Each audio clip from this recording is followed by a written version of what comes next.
Hi, and welcome back to my channel. If you're new here, which you are, because this is only my second video, so we're all new here.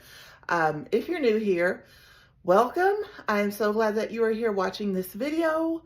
For those of you that don't know, again, probably you, because it's only my second video.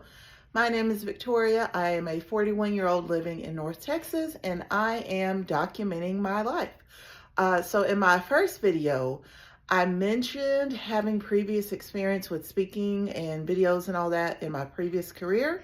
So today's video is all about that previous career where I was a teacher and how through a series of events, I resigned and I now am a legal admin assistant at a law firm.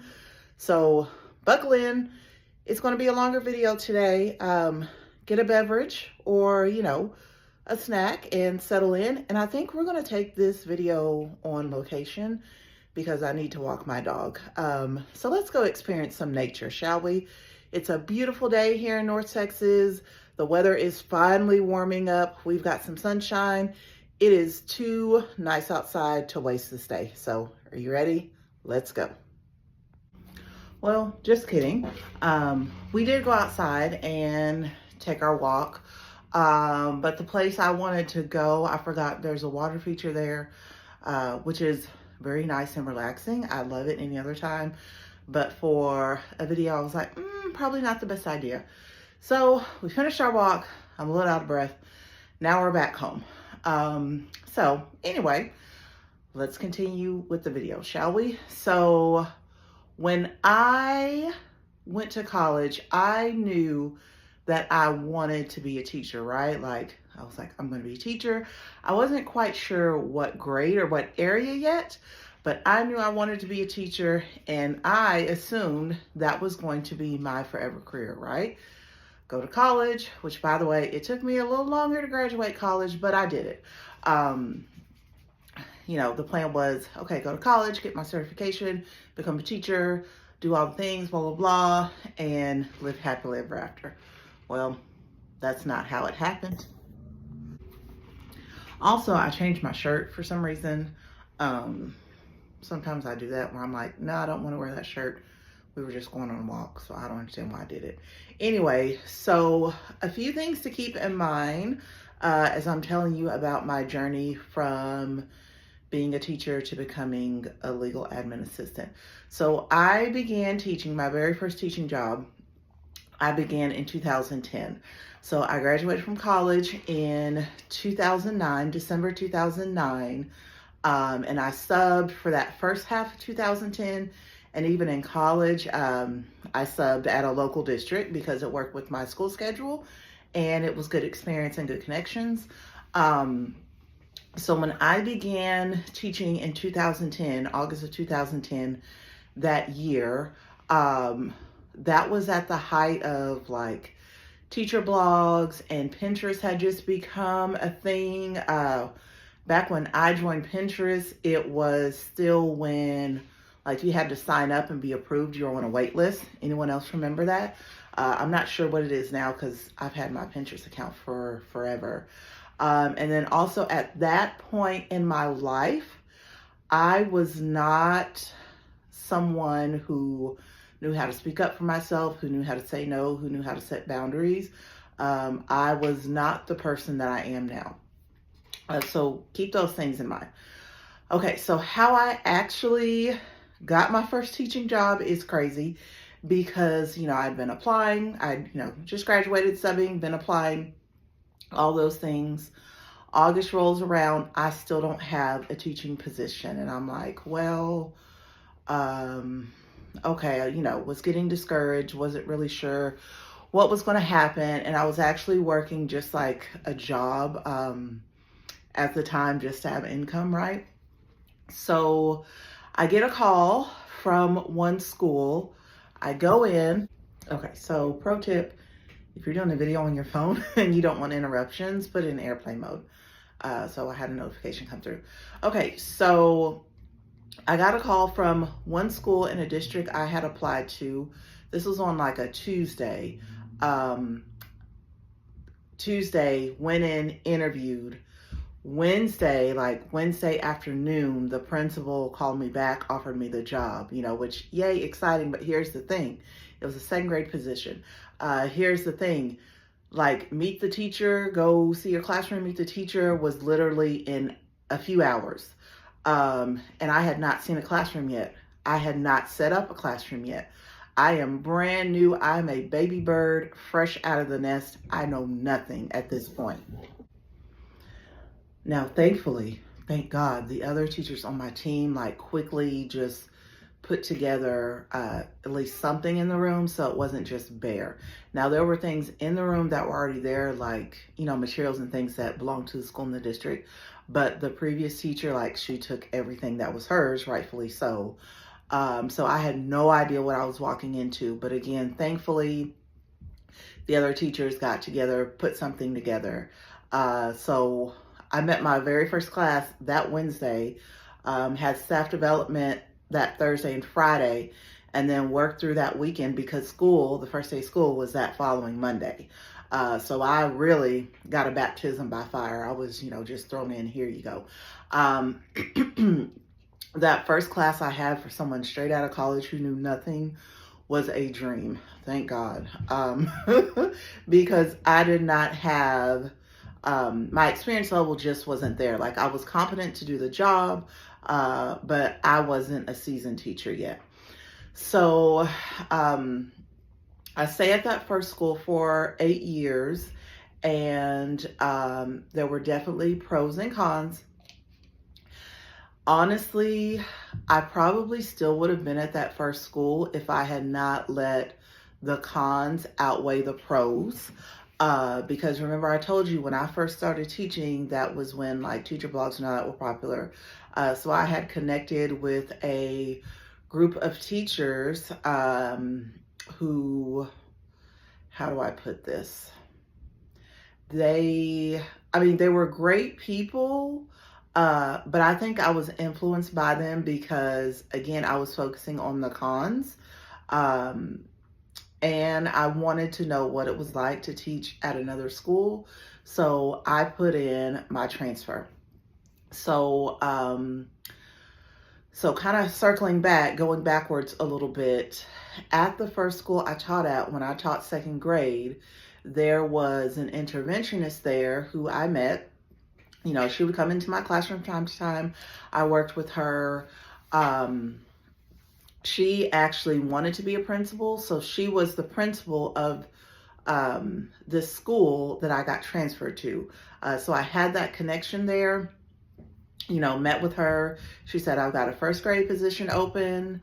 So I went to the school, and life lesson. This is a God thing, and this is something that I had to learn the hard way. When God will give you a sign no, this is not it for you. I had that happen walking through that second school, the second school I taught at that I transferred to. And it wasn't necessarily bad, but I kid you not, in my head, I was like, yeah, this isn't quite what I want. It's not really the place for me. But again, hello, God's voice was in my head. But where you have a sign, you're not 100% sure of something, but you're like, oh gosh, but I don't want to fail. That's what was going on here. So this is around 2017, 2018. So I went to that second school, and the funny thing is, the principal that I knew from my first school, she ended up getting transferred somewhere else, because I found out she was not a great principal, and there had been phone calls and complaints made about her in regards to discipline and how discipline was handled and supporting teachers to the district's anonymous hotline. So the first district I worked at had an anonymous hotline you could call with concerns or complaints. And I found out that is what had happened. So she left, new principal gets placed there that I didn't know. So up until that point, I had taught second grade. Now I'm teaching first grade. It's my first year teaching first grade. And the second school was just a horrible experience. Horrible experience. The principal was not a leader at all. And she was saying and doing things that were awful. Now, at this point, though, I'm still teaching. I'm speaking at teacher conferences and, making videos for teacher conferences and all these things. And I have a reputation in my district. People know who I am. But I think for the first time, when I transferred to that school is where I really felt the weight and the heaviness that can come with teaching. I just was not myself. And at this point, teaching, and teaching things change so rapidly. There's something new all the time, right? From people that think they know it all, but they really don't. So that's what was happening. And I just started to notice this cycle of, work, work, work, work, work. Any free time I had, I was prepping materials. I always was buying things for my classroom. And that's the other part about teaching, is it's not just teachers spend their own supplies on things in their classroom or for their kids. There are also things like the scholarship fund, that rolls around every year, and, buying jeans passes, like buying stickers that say jeans pass, so that you can wear jeans on a day that was not Friday. Things like, join the PTA, the canned food drive, blah, blah, all these things, right? And they're not mandatory things, but the way that teaching is set up, teachers want to do good. They want to help, and that is taken advantage of. So, if there's a thing like PTA every year, right? You want all your teachers to join PTA. You want 100% participation. Well, you don't want to be the scraggler, because if you are, guess what? Someone who's on this PTA committee is going to send out, emails saying, we just need a few more. We just need a few more to have 100%, for the principal scholarship fund. Well, the principal don't want their school to look, low compared to other schools. So again, don't forget about, the principal's fund. You can buy for $25, you can get, this thing or whatever, like some prize for teachers that it was. So anyway, where was I? Yes, so I just noticed this cycle of I'm just pouring myself into teaching and pouring myself into teaching. And again, combined with the environment I was in, it was starting to take an effect on me. The classes I had were challenging when I was there. So then a little ray of light came along, and that was when COVID came. So when COVID hit, so remember back in 2020, all of a sudden in March, it was like everyone's virtual learning. That for me was a blessing in disguise, because up at that point, I hated where I was. It was affecting me. It was affecting my blood pressure. I kid you not. That's when I had a Fitbit at the time. And on my Fitbit, I could see the, like my heartbeat was like right there on the home screen. So I kid you not, when I would pull up in the school parking lot in the morning, my heart rate would shoot up past 100, and it would stay at 100 or more throughout the day. As soon as I pulled out of that parking lot at the end of the day, whenever that was, 4, 5, 6, 7 o'clock sometimes, I would look at my watch and my heart rate would go down. My heart rate would be like below 90.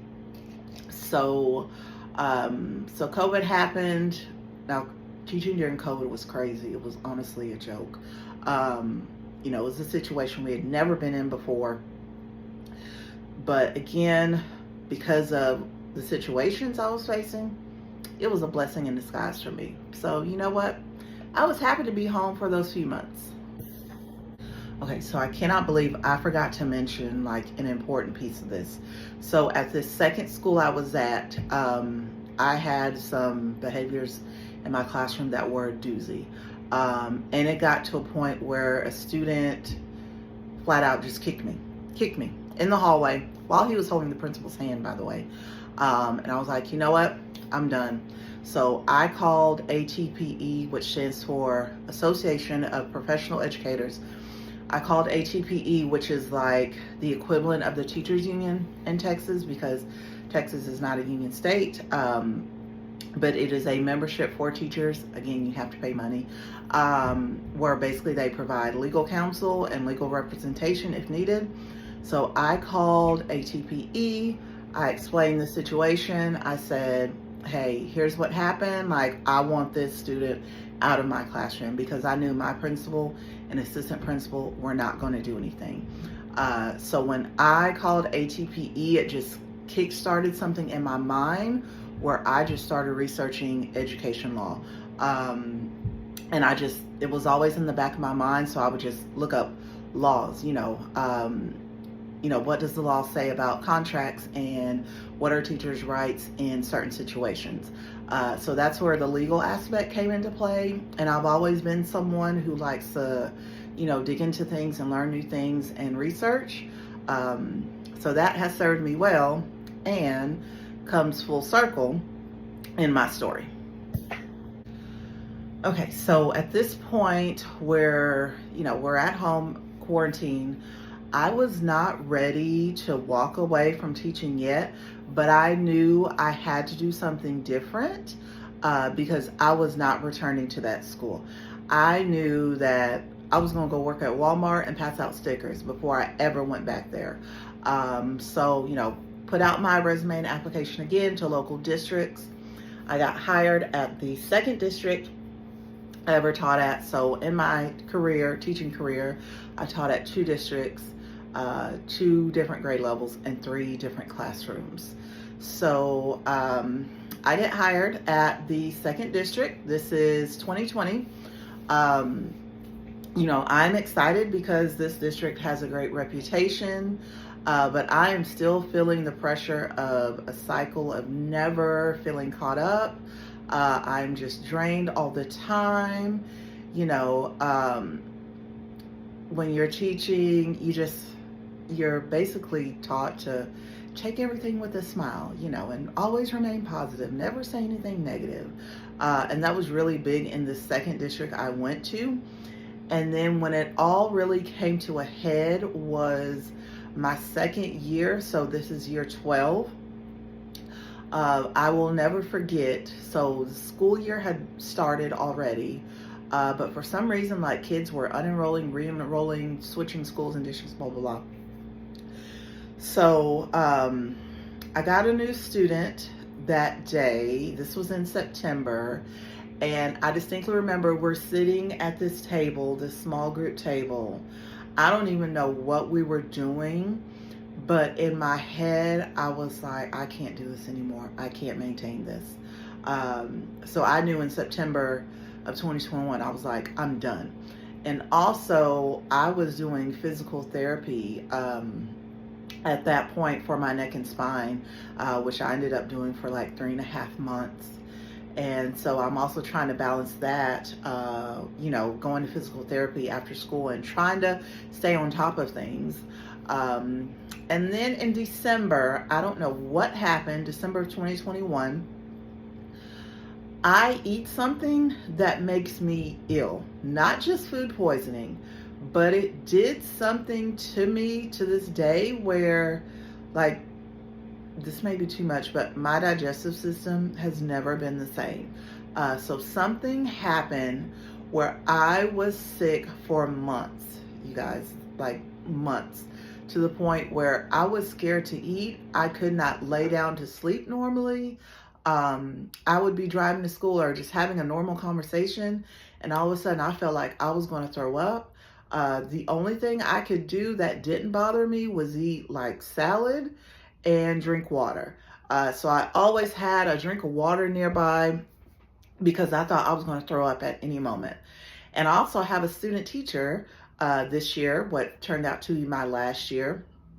And when her supervisor came one time to, visit with us and check, she said, and they, she knew that I was facing some health challenges. I'm on like month 3 of these challenges by then, 2 or 3.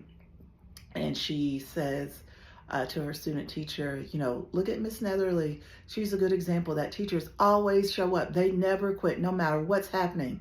And I wanted to say, lady, I'm literally dying. Like, hello, is this really the message we want to be sending?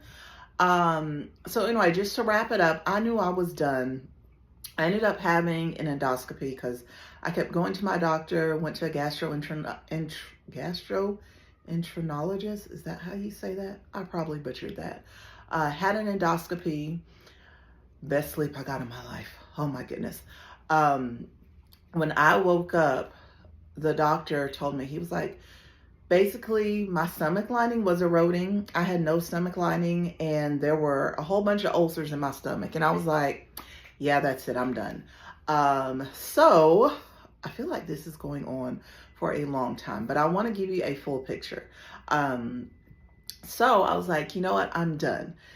Now here is how I got into the position that I am now. So I'm currently a legal admin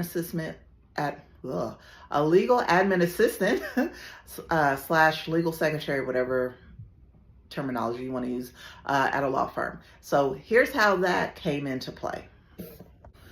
Now, remember I told you when I was at the second school and the crazy things were happening, it had kick-started like me just researching law and all those things. So the church I attend at the time, someone that I was on serve team with, her husband is an attorney. And she said, hey, at my husband's firm, they're looking for an appellate secretary. What do you think about that? And I said, well, it sounds great. But I said, I'm going to be honest, I have no law experience at all. And they said that was fine. We're just looking for smart people that we can train. So I sent my resume, interviewed, got the position, and that's where I am now. And it has been a blessing. So for anyone who is looking, whether you're a teacher or whatever your title or career is, if you are looking to make a change, I will say one of the biggest pieces of advice I can give you is know people that are not in the same career as you. Sometimes it's who you know, not what you know, because I had no experience. I knew no legal terminology when I went in for that legal interview. But you know what? God works in mysterious ways. I took the offer. I put in my resignation from teaching. And when the last day of school was in May, and then, teachers have like in-service days, we had one extra day besides students. I was officially done with my teaching career at that point, and I started working at the current place I am now in June. And this coming June, it will be 3 years, and it has been such a great change. And it has, besides just learning a new career and learning new things, I think it has taught me to set boundaries, and I've become more confident. You know how things in life just kind of collide to get you where you are? I think that, combined with getting older and just certain things in life, helped me to just become more outspoken and more confident and all of that.